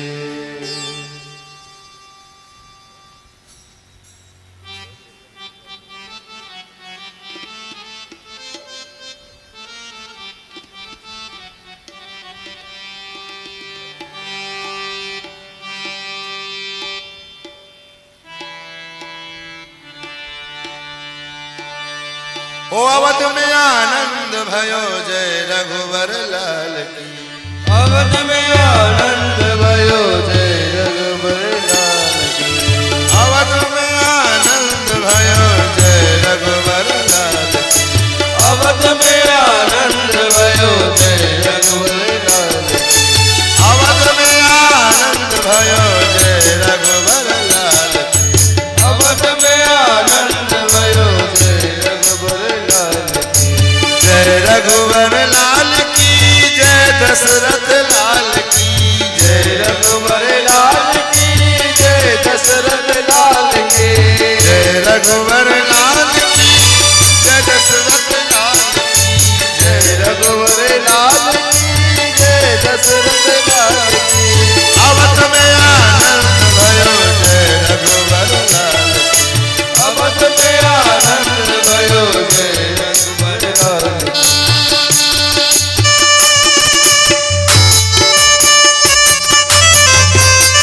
बधाई हो।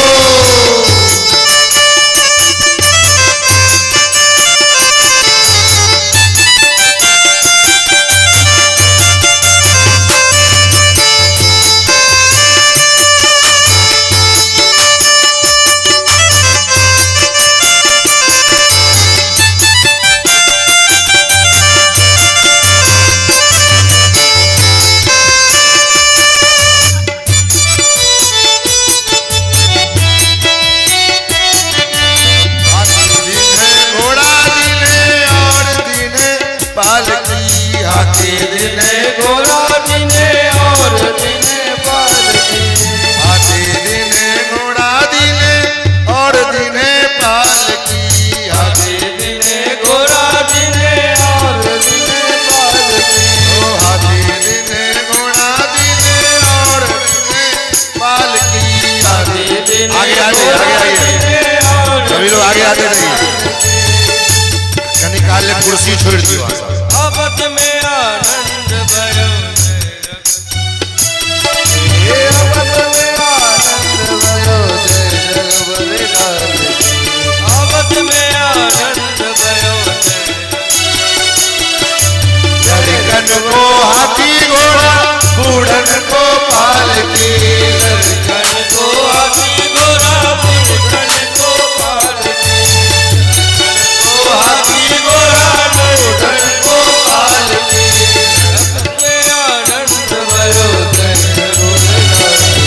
ओ अवध में आनंद भयो जय रघुबर लाल की। अवध में आनंद भयो जय रघुबर लाल की।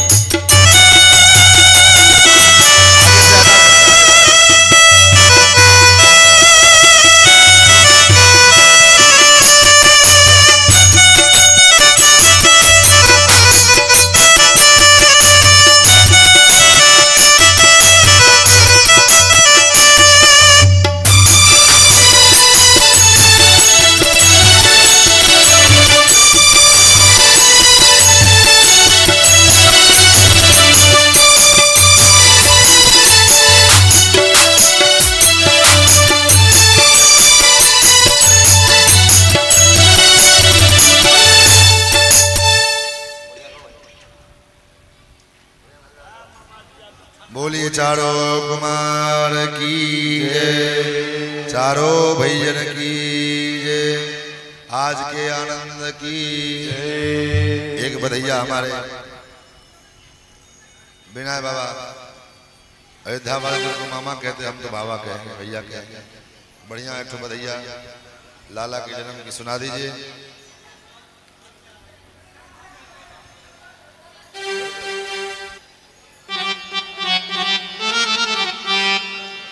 घर घर आनंद छायो अयोध्या नगरी में, घर घर आनंद छायो अयोध्या नगरी में, अयोध्या नगरी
जाको वेद पार नहीं पावे, जाको वेद पार नहीं पावे, तो बेटा बन आयो अयोध्या नगरी में, तो बेटा बन आयो अयोध्या नगरी में, घर घर आनंद छायो अयोध्या नगरी में।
जन्म के उत्सव आए, राम जन्म के उत्सव आए, हनुमत ही हर्षाए।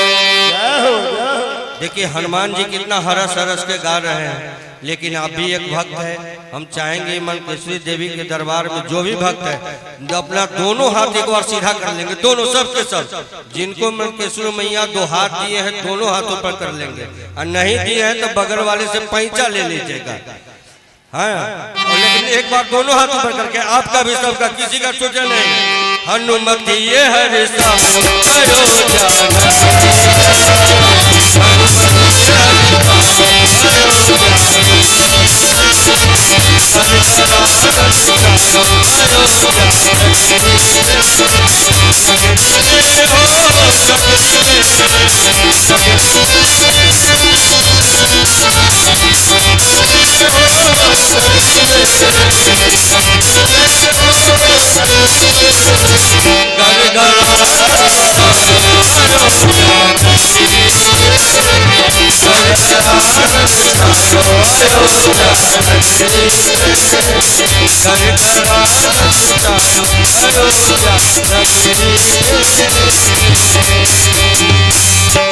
बोलिए राजा रामचंद्र भगवान की जय। जो ताली बजाए हैं वो भी, जो न बजाए हैं वो भी, वो सब राम जन्म की सबको बधाई बधाइयो। एकटा और मामा जी कहियो, एकटा कहियो। अरे राजा जी खजनवा दे दा, राजा जी खजनवा दे दा, रानी जी कहनवा दे दा, रानी जी कहनवा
चारों भैया की जय, आज के आनंद की जय। आइए आज के सत्र को यहीं बड़े विराम।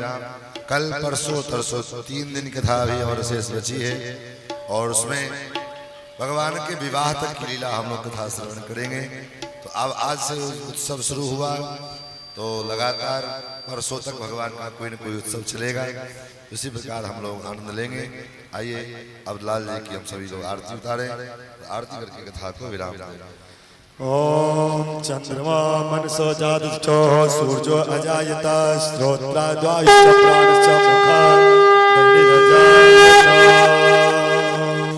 सीताराम जी के आरती उतारो है सखी, सीताराम जी के आरती उतारो है सखी, राजा राम जी के आरती उतारो है सखी, राजा राम जी के आरती उतारो है सखी, किनका के रामचंद्र किनका के लक्ष्मण किनका के रामचंद्र किनका के लक्ष्मण किनका के भरत भुवन, अपना राम जी के आरती उतारो सखी, अरे कौशल्या के राम बबुआ सौमित्रा के लक्ष्मण, कौशल्या के राम बबुआ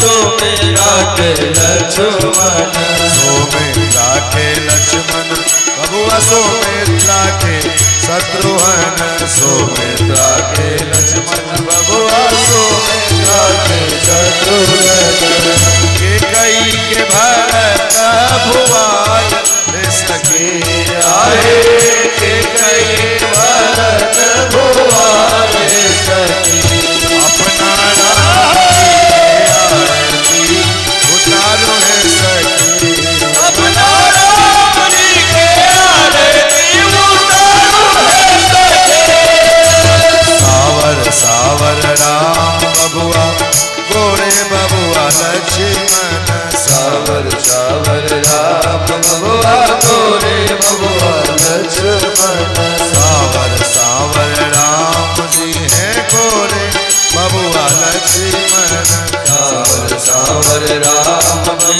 है गोरे बबुआ लक्ष्मण, गोरे बबुआ लक्ष्मण गोरे बबुआ शत्रुघ्न, गोरे बबुआ लक्ष्मण गोरे बबुआ शत्रुघ्न, सावरे है भरत हुआ सखी आए सावरे भरत हुआ सखी, अपना राम जी के आरती उतारो है सखी, अपना राम जी के आरती उतारो है सखी,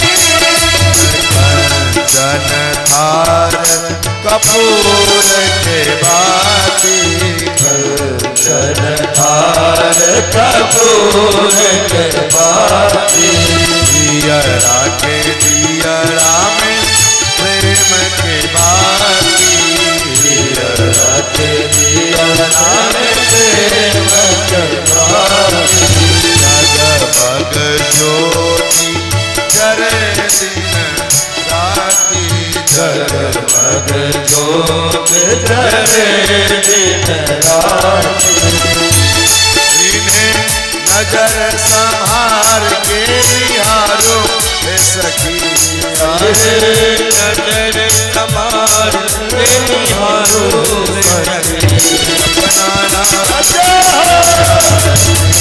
उतारो हे सखी, अपना राम जी के आरती उतारो है सखी, अपना राम जी के आरती उतारो है सखी, अपना राम जी के आरती उतारो है सखी, ओम जलेन शीतलीकरणम् आरार्तिक्य ग्रहणम् हस्ते पुष्पं गृहीत्वा हरिः ओम जज्ञेन